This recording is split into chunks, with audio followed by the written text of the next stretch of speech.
বান্ধবী, ভার্সিটিতে যেখানে বসে ওইখানে আই। তোর দেনা পাওনা যা আছে আজকে সব পরিশোধ করে দেবো।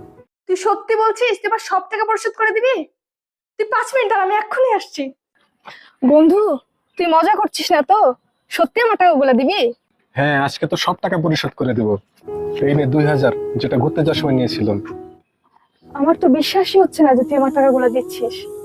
আর এই নে 500, যেটা তুই রেস্টুরেন্টে খাওয়াইছিলি। এই খাবার টাকাটাও দিয়ে দিচ্ছিস? এই নে 1000, এটা আবার কিসের? তোর কাছ থেকে নিয়েছিলাম। কবে? তোর কাছ থেকে নিয়েছিলাম, তোর মনে নাই, রাখ। আর এই নে 500, 500? এটা আবার কিসের? এটা প্রফিট। কিন্তু এটা তো আমি চাইনি বন্ধু।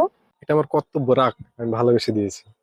আমি তো ভেবেছিলাম তুই অনেক খারাপ মানুষ, চোর, বাটপার, হারামখোর, চিটার। আমি ভেবেছিলাম এই টাকাটা আমি আর কখনোই পাবো না, কিন্তু তুই তো অনেক ভালো মানুষ। থ্যাংক ইউ সো মাচ বন্ধু। Thank you so so so